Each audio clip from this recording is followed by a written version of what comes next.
to those who are watching, criminals who may think that you can do it in Manila and get away from it, magdalawang isip kayo. Lalo ngayon. Pasensyaan tayo walang iyakan baka mamaya sasabihin nyo, mabait yung anak nyo. Mabait yung asawa nyo. Wala akong mabait na pumapatay ng hold up. Wala akong ganun. Walang totoo. Hindi ko totoo yun. Kahit siya, pag titingnan nyo, napakabait niya, di ba? Nakapito na yun. Kaya lang, siyempre, alam mo, lahat ng bagay may katapusan. Ihinto-tinto ang kaligayahan. Ganun din naman ang kalungkutan, humihinto rin naman yun. Kaya lang, this time around, in less than 72 hours, we're halfway there. Thank you for the meantime, but we will not stop. We'll make them pay to those victims, whether in the past, in my absence, or during my presence. Tuloy-tuloy naman kami. Napapanood nyo naman po dito. Pati wanted ng 30 years, 15 years ago, nadadali nito mga Police Maynila.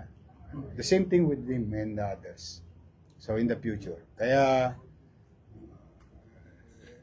call lang kami kung gusto nyo dito sa Manila. Call lang kami.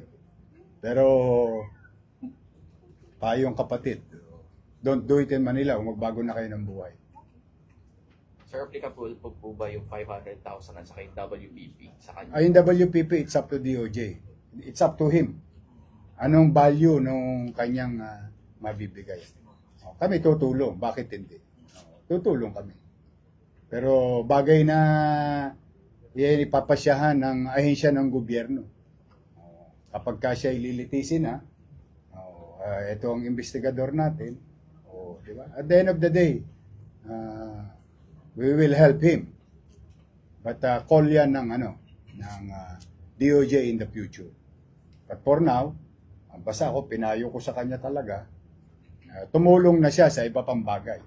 Which he did. Marami na itong nga pala, mga tulongges. Ako, nagpapasalamat ngayon kay B-Boy. Ngayon, alam na namin kayo. You are properly identified. Where you go, where you going. So, mas maliit ang mundo ngayon ng mga involved. Now, with regard to the value of information na ibibigay niya, hahayaan ko na ang ahensya ng gobyerno kung yung ba'y sapat na siya'y pumasok at makapaloob. Pero Mayor, since nakapasok sa 48 hours ultimatum, still in effect pa po ba yung 500K na rin? Bakit naman hindi? Bakit naman hindi? Pera lang yun. Yung pera nawawala. Bumabalik. Pero yung buhay, hindi na may babalik yun. Yung hapdi na dinarama ng mga biktima, whether they were harmed or not, the trauma sa mga biktima ng mga katulad nito is worth every penny to stop this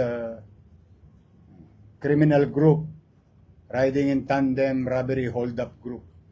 Kasi pare-pareho ang style nito mga to Metro Manila tinitira minalas lang sila, dito sila pumunta sa Maynila. Kaya nagkaroon ng tuldok.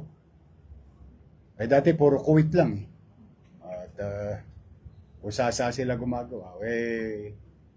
Ewan ko sa kanila, hindi yata sila nanonood ng Facebook lagi ako nagpapaalala, pag dito nyo ginawa sa Maynila, sinasabihan ko na kayo paulit-ulit.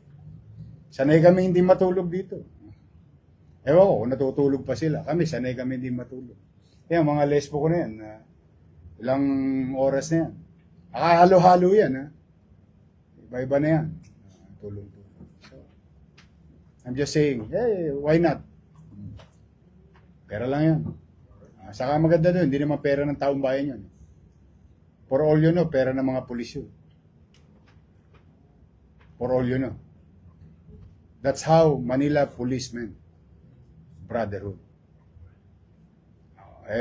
Baka malaman nyo, patak-patak pa yung mga pulis na yan. Sakto, kakakuha lang nila ng allowance sa akin. Diba, nakuha niyo na ba? Allowance niyo? That's, basta yun, for the meantime, I don't want to be ahead of ourselves. Good for him. Good for his family. Now, yung kanyang cooperation is another thing. How valuable it is, ayan, alam niya, Police Maynila. Kung gaano kahalaga yun, nasa sa kanya yun. Ngayon, ilalagay ng opisya ng ating investigador yung mga sasabihin niya. Kasi marami na siya naikwento sa amin. Anymore? Okay. Sige, Okay, tayo? Thank you, ha? Mag-ingat kayo. Sige, B-boy.